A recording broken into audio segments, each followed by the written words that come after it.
వెళ్ళి ఎక్స్ట్రా ఏం చేయదు అంటే ఇంకొక 5 అంటే 80 భోజనాలు ఇచ్చేస్తారు, మిగిలిపోద్ది అని ఉన్నాను. అలాగా చూస్తే 150 మంది వచ్చారు. 150 మంది కట్టెలో కూడా 1700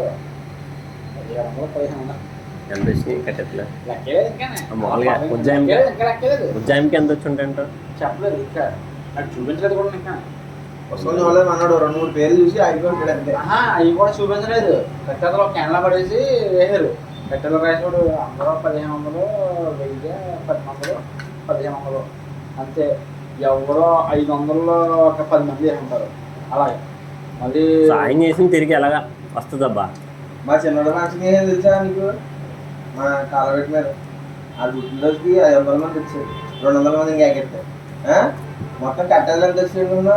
40,000 వచ్చి 500 మంది 40,000. ఎంత హైలైట్ అయ్యారనమాట కట్టెలు. పొద్దున్న టెంట్ వాడికి డబ్బులు ఇస్తా కూడా ఇంకో 5,000 కల్పించాను నేను. అందులో ఎవడో ఏం లేదు, దాంట్లో పోయేవాడు కూడా వచ్చి తినేసి బాక్స్ పెట్టుకుపోయినాడు అందరూ. నేను క్యాగ్ చేసింది ఎవరన్నా అనుకుంటున్నాను? నా ఆటో సర్కిల్ క్యాగ్ చేశాను ఓ 20 మందిని. మా మేనమామల్ని, మేనత్తల్ని, మా అమ్మమ్మల్ని, మా నాన్నమ్మల్ని అంతే క్యాగే. నేను ఏమన్నా అన్న అటువై పక్క నుంచి 20 మంది, ఇటువై పక్క నుంచి 30 మంది, పిల్లల గిల్లలు 60 మంది. రైస్ ఎక్కువైనా 1 కేజీ రైస్ ఎందుకు తెలుసా? కేజీ అండి 4 కేజీలు రైలు తప్ప చెప్తున్నాను. 8 కేజీలు చికెన్ ఓన్లీ. నీకు ఫుల్గా ఎందుకు ఫుల్గా వచ్చిందంటే రాకపోవడానికి మేము తగ్గించలేదు కదా. నా అక్కడికి అన్నాడు మావాడు, వాళ్ళు వచ్చి చాలామంది తింటారు. అదే మనం ఇంకొక ఐటెం మిస్ అయింది, బోన్స్. మేము స్పెషల్గా ఇద్దామని అనుకున్నాం. అరే వీళ్ళు మన దగ్గరికి ప్రిఫర్ చేసినందుకు వింగ్స్ తెప్పించాం. మీరేమో ఏం తెలుసా, అవి వచ్చినప్పుడు దొబ్బేస్తున్నారు. ఓ వెనకాల వండుతున్నాడా, ఉడుకుడుకుతున్నది కంప్లీట్ అలాగే అయింది. అలా పెట్టేసాం అంతే. మళ్ళీ బిర్యానీలో పడిపోలేడు. మళ్ళీ నేను చెప్తాను, ఎందుకంటే మా సరుకులు మా అందరం కదా, అందరితో తెలియదు.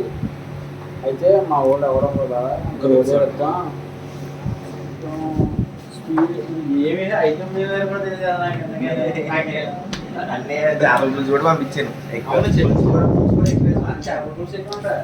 నేను రాత్రి అయితే కనుక ఇంకా నేను తినలేదు. కానీ చెప్పిన కొంచెం ఒక 2 స్పూన్లు ఉంటే అన్ని టేస్ట్ చూసి అందరూ అన్నం వేసుకుని కలిపేసి కూర కొంచెం తీసుకుందాం అనుకున్నాడు. చేపల పులుసు అంటే చికెన్ కర్రీ ఒకటి తీసుకుందాం అనుకున్నా. నిజంగా చెప్తున్నా, చికెన్ కర్రీ లాస్ట్ నేను పెళ్ళి అయిన తర్వాత ఒకటి ఉంటే సాంబార్లో వేసి తిన్నాడు మా ఊళ్ళు నంచుకొని.